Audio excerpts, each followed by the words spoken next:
네, 안녕하세요. 11월 29일 모닝 인사이트 철강 산업에 대해 말씀드릴 KB증권 리서치센터 철강 담당 정혜정 연구원입니다. 우선 2022년 철강 산업의 전망에 대해서 말씀드릴 텐데요.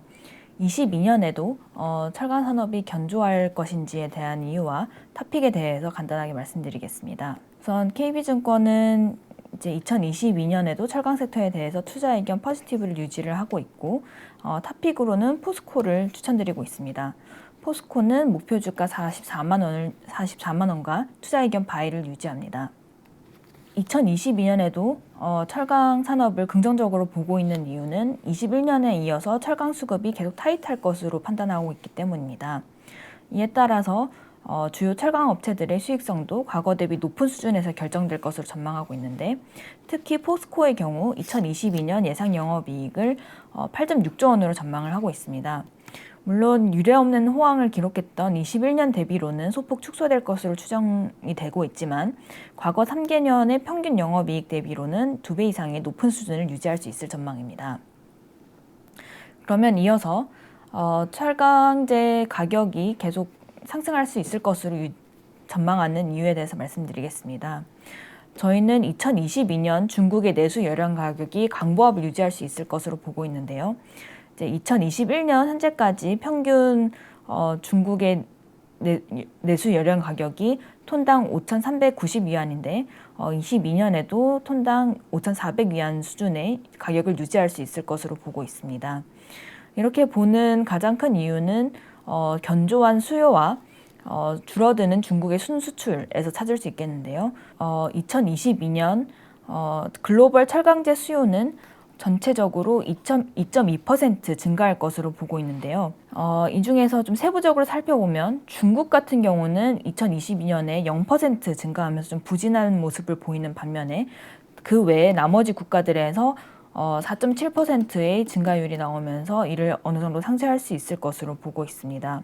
중국의 수요 전망이 부진할 것으로 보고 있는 이유는 건설 산업의 성장이 둔화될 것으로 보고 있기 때문인데요.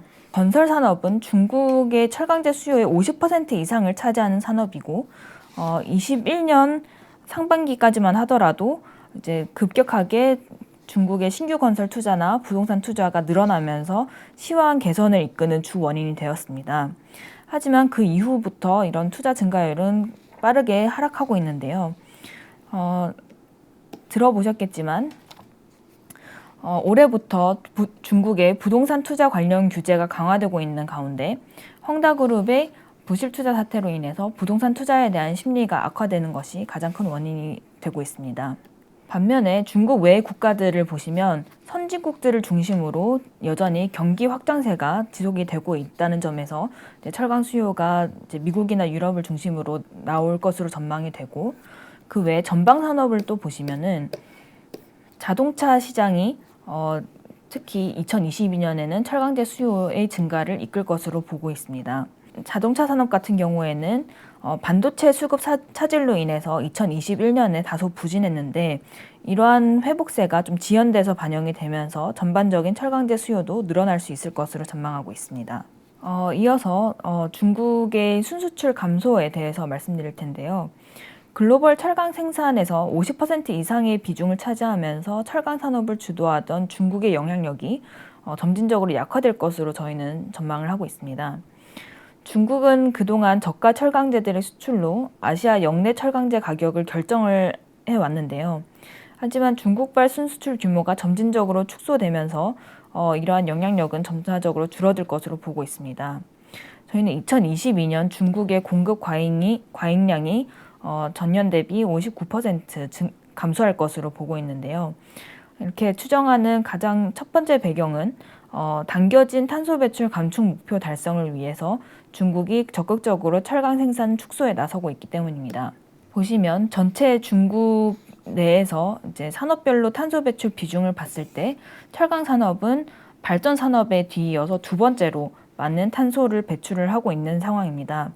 그렇기 때문에 지금 현재 중국이 2030년 탄소 배출 피크를 달성하고 2060년까지 탄소 넷제로를 달성하겠다고 목표를 제시한 바 있는데요. 충분히 달성하기 위해서는 철강의 생산량을 줄일 수밖에 없는 상황입니다. 그래서 실제로 중국의 조강 생산량 추이를 보시면은 7월 이후로 급격하게 조강 생산량이 급감하고 있는 상황이고요. 만약에 이러한 추세가 지속이 된다면은 올해 연간 조강 생산량은 전년 대비해서 2.8% 감소할 것으로 보고 있습니다. 이는 원래 올해의 조강 생산량 축소 목표였던 증가율 0%를 초과 달성하는 것이고, 이제 감소하는 것으로 보시면은 2020년 4월 이후로 이제 처음으로 크게 감소하는 그런 그림으로 볼 수 있습니다. 여기에 더해서 중국의 순수출이 감소될 것으로 전망하는 두 번째 이유는 철강제의 해외 유출을 최소화하기 위해서 중국 정부가 수출 억제 정책을 펼치고 있다는 점입니다. 중국은 2021년 두 차례에 걸쳐서 철강제에 대한 수출 증치세 환입 제도를 폐지를 했고 수출세 부과 가능성을 언급하기도 했습니다. 이에 따라서 5월 이후로 지금 전반적인 중국의 철강제 수출량이 전월 대비로는 계속 줄어들고 있는 상황입니다. 한편 지금 연초 이후에 철강 업종의 주가 수익률을 보시면은 3월 이후로 굉장히 이제 코스피를 상회하는 높은 수익률을 기록을 하다가 최근 들어서 이제 빠르게 하락하면서 코스피를 오히려 하회하는 모습을 보실 수 있습니다. 26일 종가 기준으로 봤을 때 포스코 주가는 연초 이후 코스피를 9.2% 하회하고 있고, 현대제철 같은 경우도 코스피를 9.9% 하회하고 있는 상황입니다. 지금까지 국내 주요 철강주 주가는 중국 열연 가격과 유사한 흐름을 보여왔는데요. 지금 현재 주가는 이미 높아진 열연 가격이 하락할 것이라는 우려가 반영된 상태라고 볼 수 있습니다. 지금 이 차트를 보시면 주요 철강 업체들의 과거 12month forward PB와 12month forward ROE 간의 상관관계를 보여주고 있는데요. 과거에는 굉장히 크게 밀접한 상관관계를 보이고 있었다면 최근 들어서는 괴리가 커지는 모습을 볼 수 있습니다. 이것은 2022년에도 지속되는 수급 개선과 당분간 중국의 철강제 순수출이 구조적으로 감소하면서 이제 이익 전망은 계속 올라가는 데 반해서 주가는 이제 지금 현재의 열연 가격 하락에 대한 우려를 반영하면서 지금 이런 괴리가 나타나고 있는 상황인데요. 앞으로 중국의 철강제 순수출이 구조적으로 감소하는 것이 철강제 가격 하단을 지지할 것이라는 점을 확인을 해야 되는 상황이라고 보고 있습니다. 만약에 이 부분이 주가에 반영이 되게 된다면 다시 이제 과거와 같이 PBR과 ROE 추이가 유사한 수준을 유지할 수 있을 것으로 볼 수 있습니다. 네, 그러면 이상으로 11월 29일 모닝 인사이트를 마치도록 하겠습니다. 감사합니다.